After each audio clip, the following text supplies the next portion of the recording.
Everyone, welcome to Saini Academy 1। और आज की इस वीडियो में हम कक्षा 10 के गणित के प्रश्नावली 9.1 का पार्ट 4 का अध्ययन करने जा रहे हैं। और इससे पहले हमने पार्ट 3 तक और क्वेश्चन नंबर 13 तक का अध्ययन कर लिया है। अब हम क्वेश्चन नंबर 14, 15 और 16 को इस वीडियो में कवर करेंगे। और इससे पहले हम चैप्टर नंबर 8 त्रिकोणमिति चैप्टर का भी अध्ययन कर चुके हैं। तो सभी वीडियो का लिंक मैंने डिस्क्रिप्शन में दिया है, आप जाकर देख सकते हो। चलिए बढ़ते हैं क्वेश्चन की ओर। क्वेश्चन नंबर 14 में कहा है 1.2 मीटर लंबी एक लड़की है। ये बिल्कुल क्वेश्चन नंबर 6 के जैसा है। जैसा हमने क्वेश्चन नंबर 6 किया है इस प्रश्नावली का, वैसा ही क्वेश्चन है बिल्कुल ये। तो उसने कहा 1.2 मीटर, ये देखो ये चित्र बना के दिया उसने। 1.2 मीटर की लंबाई है इसकी लड़की की। ये भूमि से 88.2 मीटर ऊंचाई पर क्या है, गुब्बारा है। ऊंचाई पर एक क्षैतिज रेखा में हवा में उड़ रहे गुब्बारे को देखती। क्षैतिज का मतलब ये होता है इस तरीके से जा रहा है, ये उड़ता हुआ ऐसा, ठीक। किसी भी क्षण लड़की की आंख से गुब्बारे का जो उन्नयन कोण है वो कितना है, 60 डिग्री है। यानी यहाँ वाला जो कोण है वो कितना है, 60 डिग्री है, ये वाला, ठीक है। और कुछ समय बाद उन्नयन कोण घटकर कितना हो गया, 30। जब गुब्बारा यहाँ से पहुँच गया यहाँ, ठीक, यहाँ पर, तो कोण कितना हो गया फिर 30 डिग्री हो गया, ये वाला, ठीक है। तो उसने कहा है इस अंतराल में गुब्बारे के द्वारा तय की गई दूरी निकालनी। यानी पहले गुब्बारा यहाँ था, फिर यहाँ पहुँच गया, तो ये दूरी निकालनी है आपको। तो ये दूरी हम मान लेते हैं x है, ये वाली यहाँ से लेकर यहाँ तक की, ठीक है। और जो ये वाली दूरी है इसको हमने मान लिया कि ये y है, यहाँ से लड़की से और गुब्बारे की, ठीक है। अब मुझे एक बात बताओ, यहाँ से यहाँ तक की दूरी तो 1.2 है, 1.2 मीटर है यहाँ से यहाँ तक की दूरी। और यहाँ से यहाँ तक की दूरी पूरी कंप्लीट कितनी है, ये 88.2।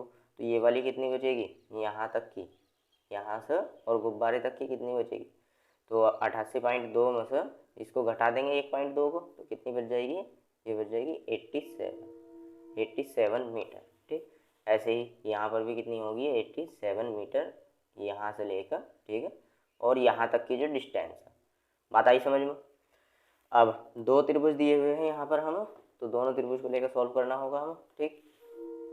तो पहला हम त्रिभुज कौन से की, इसको मैं पॉइंट देता हूँ ए, इसको बी और इसको सी, ठीक। इधर इसका नाम दे दिया डी और इस पॉइंट का नाम दे दिया हमने ई। क्लियर। तो पहले हम त्रिभुज ए, बी और सी की बात करते हैं। तो त्रिभुज ए बी सी में tan 60 बराबर लंब बटे आधार। लंब कितना, 87, आधार कितना है y। लंब कितना है 87, आधार कितना है y, ठीक। tan 60 का मान √3 बराबर 87 बटे में कितना y। अब y इधर चला जाएगा और √3 इधर आ जाएगा, तो y बराबर आ जाएगा 87 बटे √3, ठीक है। हर परिमेकरण कर देंगे इसका, हर परिमेकरण कर देंगे तो √3 से ऊपर गुणा, √3 से नीचे गुणा, ठीक है। तो आ जाएगा हमारे पास 87 √3 और बटे में इसकी इससे गुणा करके आ जाएगा पूरा 3, ठीक है। √3 की √3 से गुणा करके आ जाएगा पूरा 3 से इसको काटेंगे तो आ जाएगा 29। तो 29 √3, ठीक है, मीटर। ये y की वैल्यू है, किसकी वैल्यू है, ये y की वैल्यू, ठीक है। अब नेक्स्ट त्रिभुज लेते हैं। नेक्स्ट त्रिभुज में कौन सा त्रिभुज है, डी ई सी। कौन सा त्रिभुज है, डी ई सी, यहाँ पर लिखेंगे त्रिभुज डी ई सी में, त्रिभुज डी ई सी में इसमें कोण देखो कितना है, 30 डिग्री। तो यहाँ आ जाएगा हमारे पास tan 30 बराबर, अच्छा tan क्यों ले रहे हैं, क्योंकि क्वेश्चन में लंब और आधार दिया है, क्वेश्चन में लंब और आधार दिया है, इस वजह से tan लगा रहे हैं हम यहाँ पर, ठीक है।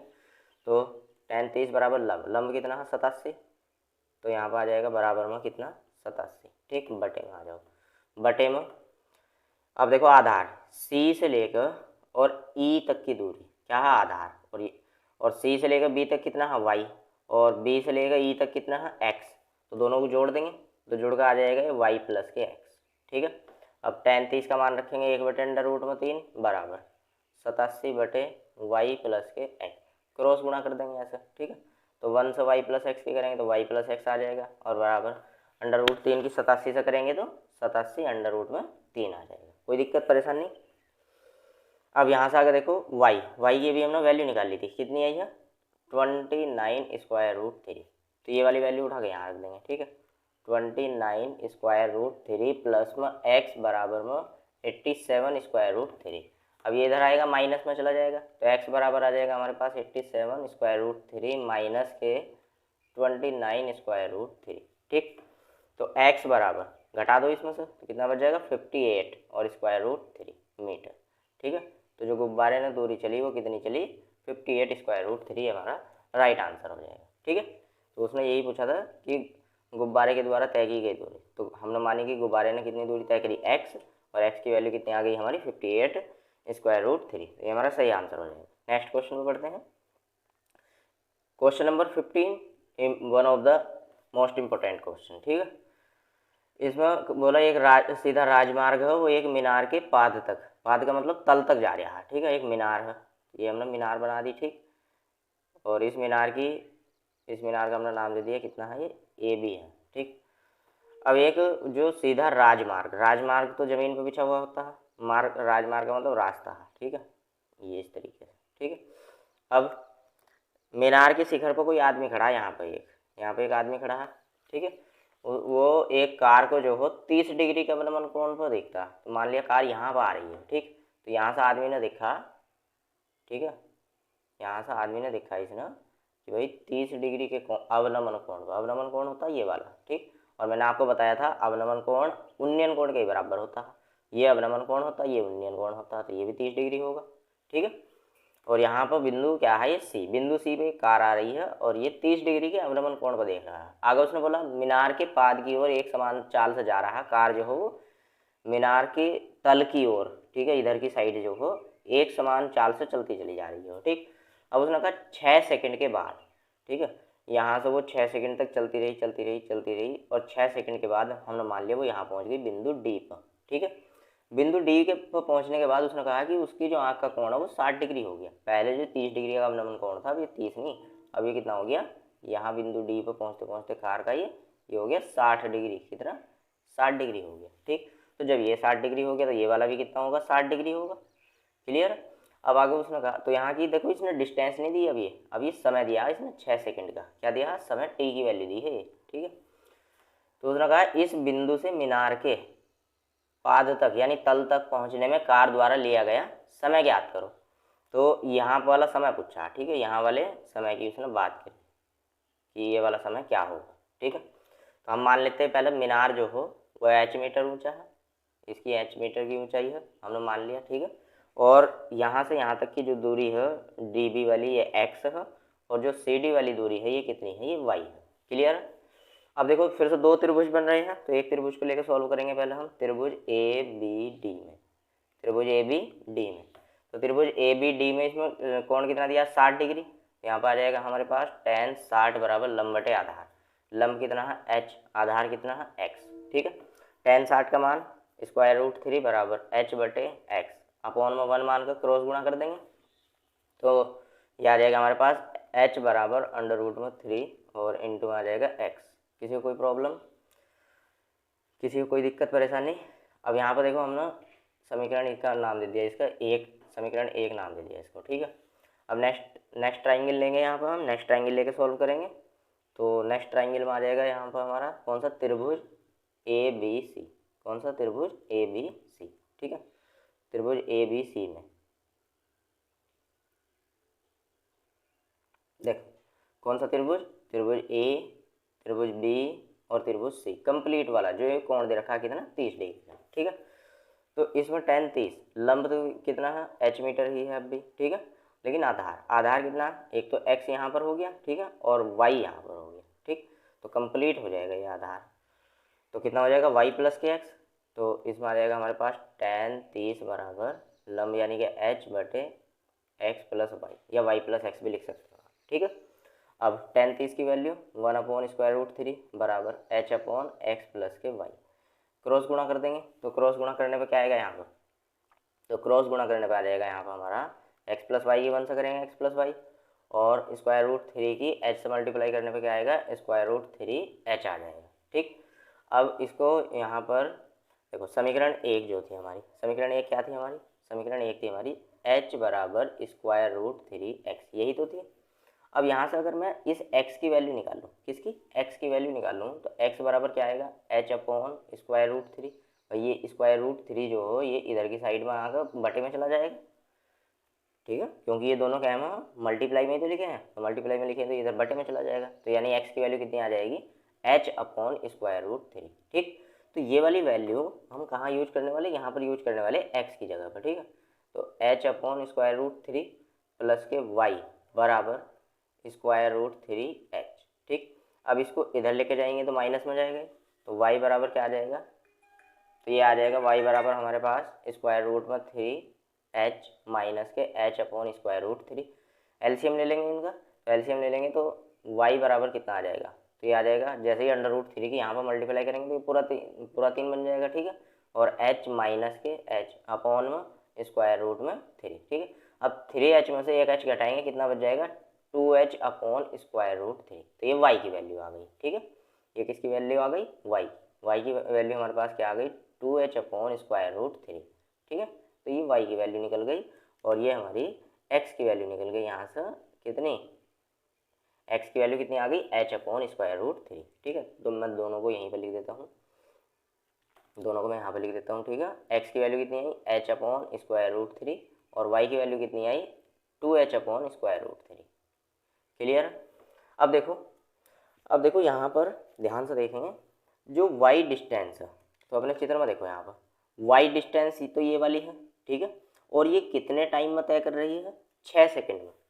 y डिस्टेंस जो हो वो 6 सेकंड में तय कर रही है। अब यहाँ पर देखो जरा y डिस्टेंस जो हो वो कितनी है 2h/√3। तो इस y वाली डिस्टेंस को मैं ऐसे लिख सकता हूँ 2 × h/√3 लिख सकता हूँ या नहीं लिख सकता हूँ, आप बोलो बिल्कुल लिख सकते हैं भाई, 2h/√3 को 2 मल्टीप्लाई में तो लिख सकते हैं। अब देखो इसको, जो ये h/√3 है ये तो x की वैल्यू हो, किसकी वैल्यू हो x की वैल्यू हो, तो यानी इसकी जगह पर हम x पुट कर सकते हैं या नहीं। तो जैसे ही इसकी जगह पर हम x पुट करेंगे, ये किसकी जगह पर h/√3 की जगह पर क्या h पुट कर देंगे यहाँ पर। ठीक है, तो ये आ जाएगा y बराबर 2x। तो ध्यान से देखो ये वाली जो डिस्टेंस है ये इस x वाले की दुगनी ना है। ठीक है, तो जब ये दुगनी डिस्टेंस है और ये 6 सेकंड का समय ले रही है, कितने सेकंड का 6 सेकंड का, तो y वाला जो समय है वो कितना है 6 सेकंड है, बराबर 2 × x वाला समय हमने मान लिया t है, x वाला समय कितना है t है। अब 2 से इसको काट देंगे तो कितना आ जाएगा 3, यानी 3 बराबर कितना आ जाएगा t, तो t की वैल्यू कितनी आ जाएगी 3 सेकंड। तो 3 सेकंड का समय लगेगा उसको मीनार के तल तक पहुंचने में, तो ये हमारा आंसर हो जाएगा। ठीक है, यही पूछा था उसने कि कार को मीनार की कार द्वारा लिया गया क्या निकालना, हम समय निकालना यहाँ से D पॉइंट से आगे B पॉइंट तक पहुँचने में। ठीक है, तो ये x वाली जो दूरी चली है हमने, तो ये वाला समय तो निकालना था। तो भाई जब ये वाली दूरी जो हो ये 2 गुनी है इस डिस्टेंस से, ठीक है, मान लो ये 4 है तो ये 2 है। ठीक, तो ये 4 दूरी चलने में 4 किलोमीटर की दूरी चलने में 6 सेकंड का समय ले रही है। तो सिंपल सी बात है 2 किलोमीटर चलने में कितना 3 सेकंड का ही तो समय लेगी। तो यही तो हमारा यहाँ क्वेश्चन बन गया था कि जो y डिस्टेंस है उसको चलने में वो 6 सेकंड का समय ले रही है। ठीक है, तो ये दुगनी है इसकी, तो 2 गुना इसको हमने मान लिया t समय ले रही है, 2 से इसको काट दिया तो कितना आ जाएगा 3 आ जाएगा, तो t की वैल्यू 3 सेकंड बन जाएगी। क्लियर है। अब नेक्स्ट क्वेश्चन, और ये क्वेश्चन काफ़ी इंपॉर्टेंट है, बोर्ड परीक्षा में हर साल पूछा जाता है। ठीक है, और लगभग थोड़ा चेंज यहाँ पर कर देते हैं, जैसे यहाँ पर 4 मीटर दे रखा, 9 मीटर दे रखा, एग्जाम में 4 की जगह पर a कर देगा और 9 की जगह पर क्या कर देगा b कर देगा। ठीक है, 4 की जगह पर a कर देगा, 9 की जगह पर b कर देगा और कहेगा कि मीनार की ऊंचाई सिद्ध करके दिखाओ कि अंडर रूट में 6 की जगह क्या दे देगा कि अंडर रूट में a b है, क्या है अंडर रूट में a b है। ठीक है, तो इस क्वेश्चन को ध्यान से समझेंगे, काफ़ी इंपॉर्टेंट क्वेश्चन और काफ़ी मज़ेदार भी है।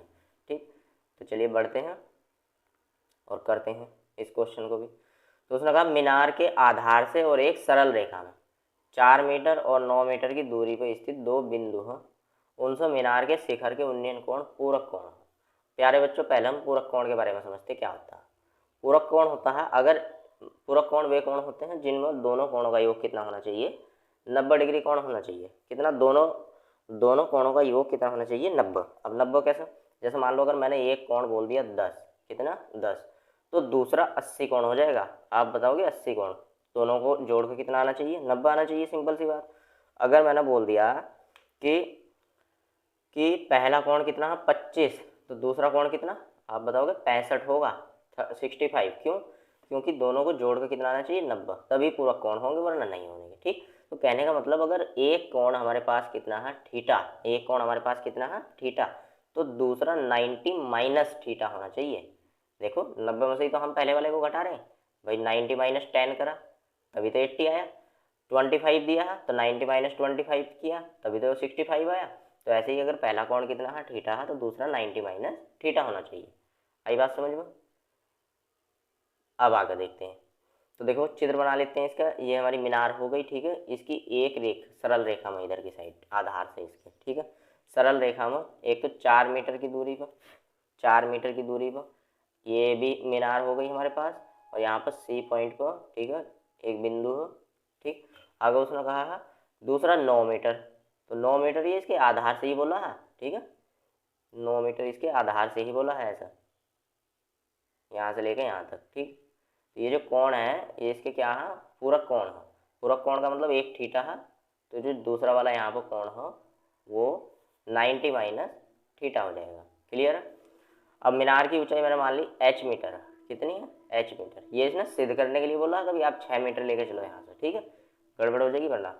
तो जो सिद्ध करने के लिए बोलता है वो हम मान लेते हैं, तो हमने मान ली कितनी h मीटर, कोई दिक्कत परेशानी, तो यहाँ तक आपको कोई दिक्कत परेशानी नहीं होनी चाहिए। ठीक है, अब दो त्रिभुज बन रहे हैं, तो त्रिभुज ए बी सी में, त्रिभुज ए बी सी में, त्रिभुज ए बी सी में यहाँ पर कोण कितना दिया है 90 माइनस थीटा, तो आ जाएगा हमारे पास tan 90 माइनस थीटा बराबर लंब बटे आधार, और लंब की वैल्यू है h, आधार की वैल्यू है 4।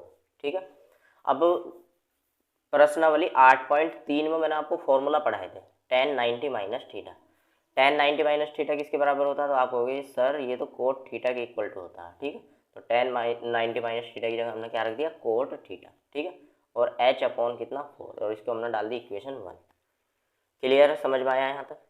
अब आगे देखो, त्रिभुज ए बी और ये पॉइंट हमने मान लिया डी है। ठीक है, तो त्रिभुज ए बी डी में, त्रिभुज ए बी डी में यहाँ कोण कितना दिया है थीटा, ये आ जाएगा tan थीटा बराबर लंब कितना है यहाँ पर h, और आधार कितना है यहाँ पर कंप्लीट आधार ये है 9 मीटर, तो ये आ जाएगा h बटे 9। तो इसको डाल देंगे यहाँ पर समीकरण नंबर 2। ठीक, अब देखो जो उसने सिद्ध करवाया मीनार की ऊंचाई, उसमें थीटा कहीं भी नहीं आ रहा, क्या थीटा नहीं आ रहा, तो थीटा हमें यहाँ से हटाना पड़ेगा, यानी एलिमिनेट करना पड़ेगा। ठीक है, तो हम क्या करते हैं समीकरण 1 और 2 की गुणा कर देते हैं। अब गुणा क्यों करेंगे, क्योंकि देखो जो tan और कोट होते हैं ये एक दूसरे के रिवर्स होते हैं, एक दूसरे के उल्टे होते हैं। कोट होता है आधार बटे लंब, tan होता है लंब बटे आधार। ठीक है, तो ये एक दूसरे को जैसे हम मल्टीप्लाई करेंगे तो ये एक दूसरे को कैंसिल कर देंगे। ठीक है, तो यहाँ पर हम लिखेंगे समीकरण 1 मल्टीप्लाई 2। ठीक, तो समीकरण 1 की 2 से गुणा करेंगे तो क्या आएगा cot theta multiply tan theta, और बराबर में यहाँ पर देखो ये कितना h बटे 4। ठीक है, LHS की हमेशा LHS में गुणा होती है, RHS की RHS में, तो h अपॉन 4 और h अपॉन 9 ये हो जाएगा हमारे पास इधर। ठीक, अब ये दोनों एक दूसरे के रिवर्स, रिवर्स का मतलब कोट को हम क्या लिख सकते हैं 1 अपॉन 10, सॉरी यहीं पे करेंगे, कोट को हम क्या लिख सकते हैं 1 अपॉन 10। ठीक है, तो देखो तो यहाँ पर आ जाएगा हमारे पास 1 अपॉन 10 थीटा, और इंटू में आ जाएगा tan थीटा ये वाला। ठीक है, कोट को हमने लिख दिया 1 अपॉन 10 थीटा, और इंटू में आ गया tan theta equal to h की h से मल्टीप्लाई करेंगे तो कितना हो जाएगा h स्क्वायर, और अपॉन 4 की 9 से करेंगे कितना आ जाएगा 36। अब यहाँ 10 से 10 कट जाएगा तो कितना आ जाएगा 1, और 1 की इस 36 से मल्टीप्लाई करेंगे तो कितना आ जाएगा 36। ठीक है, और इक्वल टू में h स्क्वायर, जैसे ही स्क्वायर हटाएंगे तो इधर क्या आ जाएगा स्क्वायर रूट, तो h बराबर आ जाएगा स्क्वायर रूट 36, और 36 किसका स्क्वायर रूट होता है तो ये होता है 6 का। ठीक है, तो ये हो जाएगा 6 मीटर आंसर हमारा। तो यही तो उसने सिद्ध करवाया था कि जो ऊंचाई है h है, ये ऊंचाई हमने कितनी मानी थी h मीटर मानी थी। ठीक है, तो इसकी वैल्यू कितनी आ गई 6 मीटर निकल कर आ गई। ठीक है, तो प्यारे बच्चों ये प्रश्नावली भी हमारी आज समाप्त हो गई। इससे पहले हमने चैप्टर नंबर 8 यानी त्रिकोणमिति का भी अध्ययन कर लिया है, और आज हम त्रिकोणमिति के अनुप्रयोग चैप्टर 9 का भी कंप्लीट अध्ययन कर चुके हैं। ठीक है, तो आई होप आपको ये दोनों एक्सरसाइज अच्छे तरीके से समझ में आई होगी, और ऐसे ही और मैथ की और वीडियो देखने के लिए वीडियो को लाइक और चैनल को सब्सक्राइब करना ना भूलें। धन्यवाद।